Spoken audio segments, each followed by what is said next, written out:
Nellore famous malai khaja sweet. இந்த ஸ்வீட்டோட base Goa. கடையில் அன்ஸ்வீட் அண்ட் கோவா கிடைச்சா வாங்கிக்கோங்க, இல்லைன்னா வீட்லேயே ரெடி பண்ணிக்கலாம். 1 லிட்டர் ஃபுல் ஃபேட் மில்க் எடுத்து சேர்த்துட்டு ஒரு கொதி வந்த உடனே 1 டீஸ்பூன் அளவுக்கு பட்டர் இல்லைன்னா நெய் சேர்த்து மிக்ஸ் பண்ணிக்கோங்க.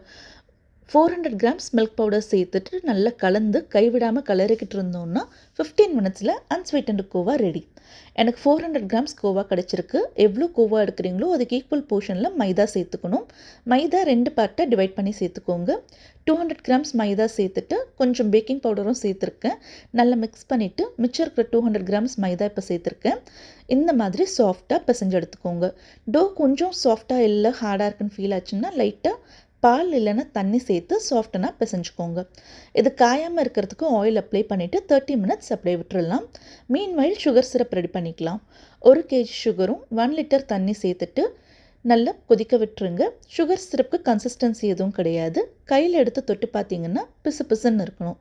இந்த கன்சிஸ்டன்சி கிடச்சோடனே ஸ்டவ் ஆஃப் பண்ணிவிட்டு எக்ஸ்ட்ரா ஃப்ளேவருக்காக கொஞ்சம் ஏலக்காய் இல்லைன்னா ஏலக்காய் தூள் சேர்த்து மூடி போட்டு விட்டுருங்க. இப்போ டோ சாஃப்ட்னா ரெடியாக இருக்குது. இதிலிருந்து கொஞ்சம் கொஞ்சமாக போர்ஷன் எடுத்து ஒரு பேடா ஷேப் மாதிரி 2 கைக்கும் நடுவில் வச்சு ப்ரெஸ் பண்ணி எடுத்துக்கோங்க. இந்த ஸ்வீட்டோட எக்ஸ்ட்ரா அழகு இந்த மாதிரி நடுவில் ஒரு குழி போட்டுக்கிறது. கொஞ்சம் திக்காக இருக்கணும். இந்த அளவுக்கு எல்லா ஸ்வீட்டும் இந்த மாதிரி ஷேப் பண்ணி எடுத்துக்கோங்க.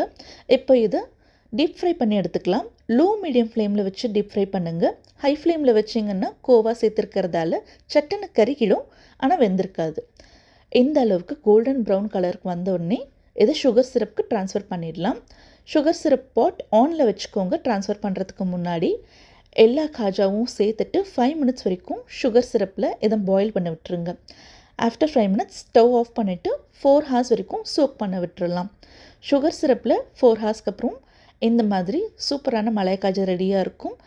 ஆனால் இது சுகர் சிரப்போடு சர்வ் பண்ணக்கூடாது. சுகர் சிரப் கம்ப்ளீட்டாக ஸ்ட்ரெயின் பண்ணிவிடுங்க.